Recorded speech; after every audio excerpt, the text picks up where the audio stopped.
The hunt for oil is firing up the English countryside. We've been living with activists on a controversial drill site. Here is exactly where the wellhead would go. We see inside their closely guarded compound. We worked so hard to sort it all out, and now I feel like this is my home. We meet the people prepared to risk their freedom. If nobody's willing to do stuff like this, then nothing's going to happen. I don't want to get into any trouble. I just want the drill to stop. And we're there when the bailiffs finally arrive. This is quite an extensive tunnel network with lock-on devices inside.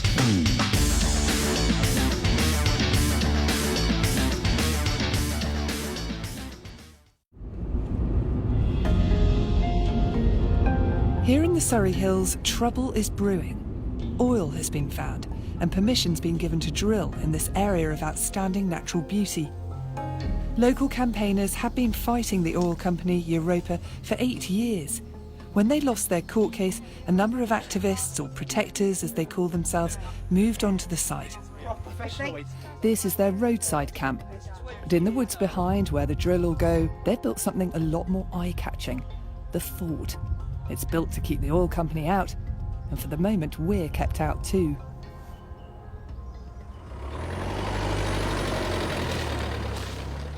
So you don't feel like you're giving anything up? It's cold, it's a lot of days, you know. Yeah, it's worth long it. days. I feel like I'm giving things. all going to be I've worth got this it. yearning to go to the cinema. I haven't been to the cinema for ages. I want to go to the cinema with a couple of mates, have a nice glass of wine, go in and see a good film. There's a mixture of people at the camp. Some are locals who don't want oil drilling in Surrey, others are veterans of the anti-fracking movement, but there's also a new generation. It's a slow tumble at first when you start doing this type of thing, and then it's an event. It's always an event that kicks you off. This coming down here, and when we were first here, there was nothing. There was no castle. There was trees and bracken and hills everywhere. But we worked so hard to sort it all out, and now I feel like this is my home. How do you feel about this sort of public perception? Some people have a dim view. Well, we're unwashed swampies, apparently. Yeah. You're all swampies. Yeah. Or crusty hippies. Yeah. Okay. Crusties. Well, Swampy's quite inspirational, isn't it? Yeah. We don't mind Do you even Swampy. know who he is? Do you know who No, he is? don't have a clue. And it has a knock-on effect. Katie might not remember Swampy, the Newbury bypass protester in the 90s, but like him, she's prepared to take direct action. Earlier that day, along with others from the camp, she was near a field where drilling is already going on. Activists here have been doing what they call a slow walk, delaying lorries bringing in equipment. Obviously, we're not going to stop everyone using fuel by tomorrow, are we? It's going to take a long time, but if nobody's willing to do stuff like this and try and motivate people, then nothing's going to happen. And it's so beautiful around here, like, why would you want to ruin it? After 2 hours, the lorries only moved half a mile. Then, suddenly, it's allowed to speed up. But waiting for it further down the road is another slow walker. The police are starting to run out of patience. Years. Think of the knock-on effect. One family. This is for everybody. So are you getting ready to go in front I of the will truck? do if I need to, but I don't want to get any warnings. Whoa! Oh, for crying out loud. Easy, my love. Easy. I'm arresting you on suspicion of intimidation or annoyance by violence to prevent lawful activity. I've never had a problem with the police. They've always been on working with the people and protecting me. This is not protecting me, is it? Come back as soon as we know. Wow, that looks awesome. Back at the main site with Leslie still in custody, it's time for much needed hot food. A rota's been organised by local supporters. The camp survives on donations like this. Made it all proper. This is your front door. After they've had their lasagna, Callum agrees to take us into the fort. That, behind that art there, that is my bedroom. I live on the first floor in that room. It's quite intimidating, isn't it? We actually got on the drill site. So literally this is where it would go? Yeah. Yeah, let's have a look. This isn't usually shown to outsiders. The activists don't want to reveal their tactics. That's the entrance to my room. This is where we store all the food if we get snowed in, say, or in case of evictions. This is all, well, we've got a lot of other food stored around in case the kitchen gets got to. Yeah, okay. That is El Toilet. The camp. You don't want to be looking in there. Those places are hell on earth. So it's about 9:30 at night now, and it's getting quite cold. But luckily, the protectors here have given us the best spot to sleep in. So it's got its own little burner here. This is where everyone has been sitting all night. Perfect. Just got to be a little bit careful about that in the night. Well, the kettle's already been boiled. I've had my 3rd cup of tea now. But if you'd like a cup of tea, there's water waiting for you. Christopher is usually first up. He guards the entrance. Morning.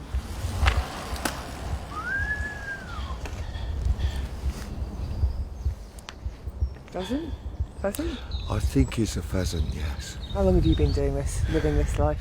5 years. 5 years, yeah. Anti-fracking 5 years. I've been an activist, let's call it, for 17. What got you into it? What moved you enough to... My grandchildren. I want my grandchildren to have the countryside in the same way as I did. I want them to have the country lanes, the ancient bridges. Katie! Katie's mum has come to pick her up to take her to college. Taxi! She's juggling studying with campaigning, and she spends most nights in the fort. Off to college? Yep. Yeah. How does that feel? It's going into a totally different world. Everyone always laughs at me because I don't have my eyebrows on. I've got makeup in my bag, but it's too dark to do it in there. Okay. Then Leslie turns up. She's spent much of last night in a police cell. I wasn't able to sleep when I got back because the mind's just been racing.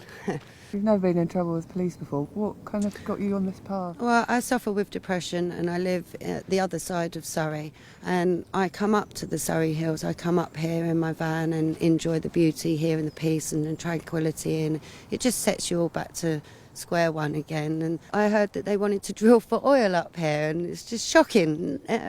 Not here, not in my backyard, no.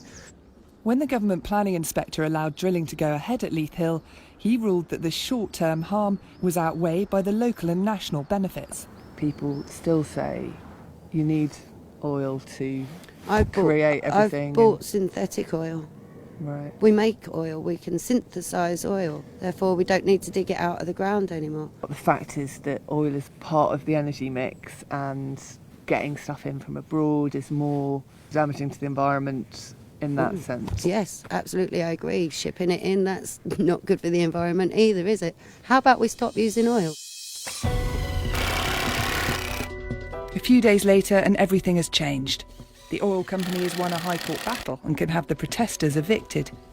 The illegal camp now has to go. A warning system's tested. They're worried that the bailiffs could turn up at any moment. So there's now a real sense of urgency here. Over the last few hours they've been building up the fortress. They've extended the tunnel system, and they've also got positions in trees. And it seems that some are willing to lock themselves in, so it's going to take a lot for the bailiffs and the police to get them out of here. We can pull one another down, build one another up. The system is set.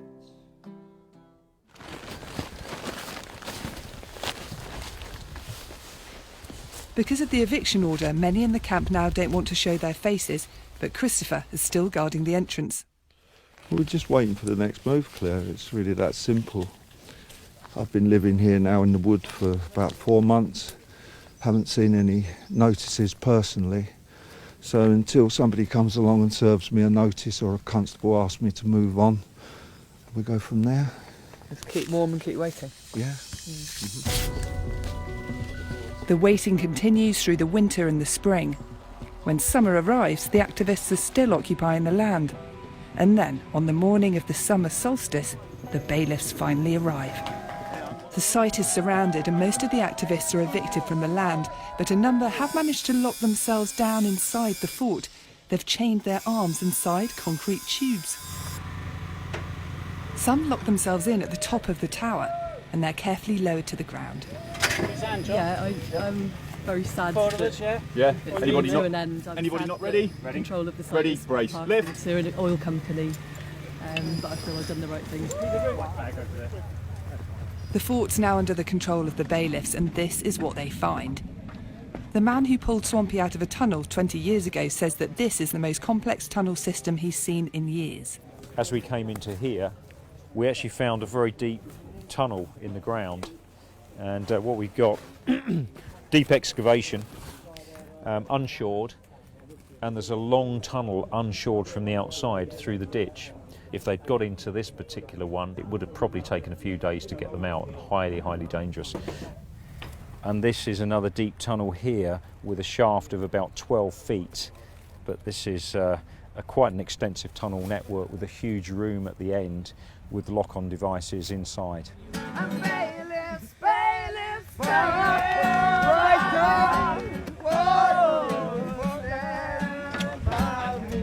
As their home for the past few months is torn down, the activists remain defiant. To have spread awareness to the local people to see if they could do more stuff, yes, it's been worth it. I'll move on to the next place that needs us. We'll stop this site and then we'll make fracking illegal, just like they did in France.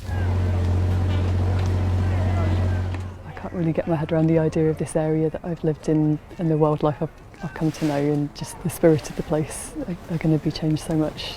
I think when I do, I'll be quite sad, but quite determined to carry on resisting it in any way I can. It makes me sick in my stomach thinking about what they're going to do here.